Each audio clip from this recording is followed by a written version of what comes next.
Hello, my friends. I hope you're doing great today. Let me start by asking you a question. How many things can one person be good at? 1, 2, maybe 3. But what if I told you about a man who was so talented that he mastered many different things, so many that it's hard to count? He wasn't just a painter, he was also an engineer, a scientist, an architect, a sculptor, and so much more. He knew about maps, stars, plants, rocks, water, light, and even fossils. This man's genius was so extraordinary that people will remember him even 1,000 years from now. His name is Leonardo da Vinci. Today, I'm going to tell you his story. It's a story of curiosity, talent, and perseverance that will not only inspire you, but also help you improve your English. So, let's begin with his early life. A long time ago, in the year 1452, a baby boy was born in a small village called Vinci, in Italy. His name was Leonardo di Ser Piero da Vinci, which means Leonardo, the son of Piero from Vinci. Leonardo's father, Piero, was a wealthy man, and his mother Caterina was a poor woman. Leonardo was born out of wedlock, meaning his parents weren't married. Because of this, Leonardo didn't grow up in luxury, but he had something far more valuable: a curious mind. As a child, Leonardo was always curious. He asked endless questions.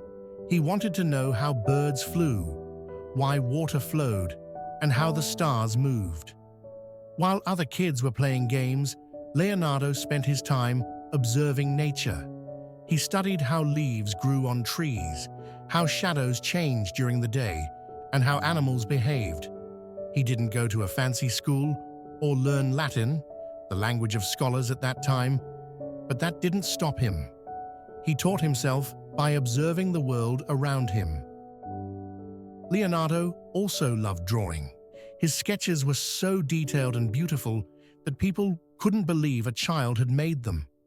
When Leonardo turned 14, his father recognized his talent and sent him to Florence, the cultural center of Italy, to become an apprentice to Andrea del Verrocchio, a great artist and sculptor. In Verrocchio's workshop, Leonardo learned painting, sculpting, and even engineering. He also studied the human body and learned about machines. Leonardo was not an ordinary student.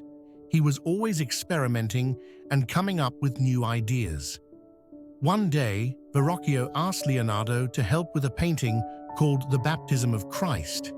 Leonardo painted an angel in the scene, and when the painting was finished, everyone was amazed. The angel Leonardo painted was so lifelike and beautiful that people couldn't stop talking about it. It was so good that Verrocchio decided to stop painting forever because he thought Leonardo was better than him. By this time, Leonardo had already developed some unusual habits. For example, he could write and draw at the same time. But his writing was backward, like a mirror image. To read it, you had to hold it up to a mirror.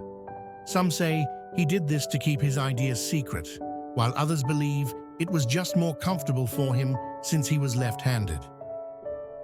Leonardo's drawings were not just beautiful. They were filled with details and understanding. He loved sketching plants, birds, and even machines he imagined. At the age of 21, he created his first known artwork, a sketch called Arno Valley Landscape. This wasn't just a simple drawing. It was a detailed and realistic view of the Arno River and the countryside. It showed mountains, trees, and even the gentle curves of the land. This sketch proved that Leonardo didn't just draw what he saw. He added depth, movement, and feeling to his art. Leonardo's mind was constantly working. He wrote down everything he observed and thought about, from how birds fly to how the human body works. His notebooks were like treasure chests filled with ideas. he sketched designs for flying machines, bridges, and even weapons. People today are still amazed at how one man could think of so many things. To Leonardo, art and science were not separate. When he painted a bird, he studied how its wings moved. He didn't just want to capture its beauty, he wanted to understand how it stayed in the air. He even designed flying machines based on his observations. In Florence, Leonardo's fame grew, and people began to call him a genius. He was especially talented at drawing faces and capturing emotions. A smile in his paintings could be happy, shy, or mysterious. His art felt alive. But Leonardo didn't just stop at art. He wanted to know everything about the world. He dissected animals and human bodies to understand how muscles and bones worked. He studied the stars and made maps. He even designed bridges, weapons, and machines that were far ahead of his time.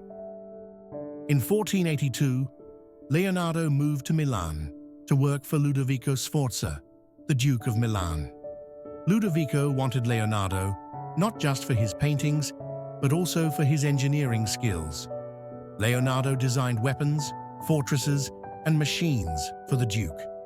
During this time, he created one of his most famous works, The Last Supper. This painting shows Jesus and his 12 disciples. At the moment Jesus says, "One of you will betray me." Each disciple's reaction is captured perfectly.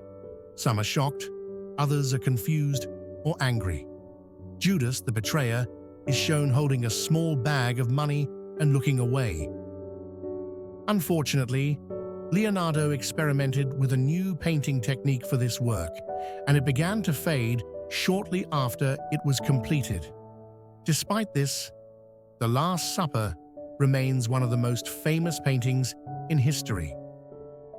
While in Milan, Leonardo continued his scientific studies.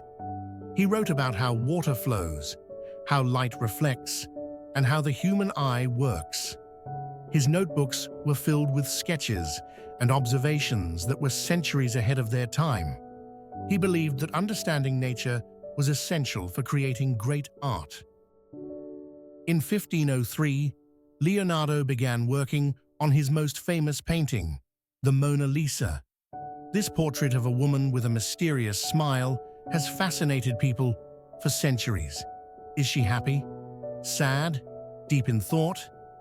Leonardo spent years perfecting the painting, using a technique called sfumato to create soft, blurred edges that made her appear lifelike.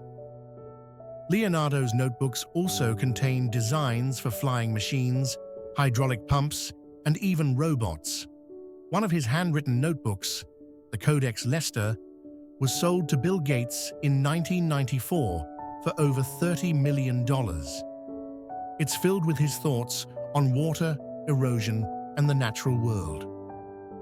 In 1516, Leonardo moved to France at the invitation of King Francis I, who admired him greatly. The king gave Leonardo a beautiful mansion near his palace, where he spent his final years teaching and sharing his ideas. Leonardo passed away on May 2nd, 1519, at the age of 67, with a notebook in his hand, still dreaming and sketching until the very end. Leonardo da Vinci's life teaches us many valuable lessons. Be curious. Never stop learning. Work hard and don't fear failure. Even though he achieved so much, Leonardo remained humble, always believing there was more to discover. His art, inventions, and ideas continue to inspire people around the world, proving that with curiosity and determination, anything is possible. So, dream big, work hard, and stay curious. Remember, the only limit is your mind. Thank you for listening to the story of Leonardo da Vinci, a man who saw the world not as it was, but as it could be. Like, share, and subscribe to keep the inspiration alive.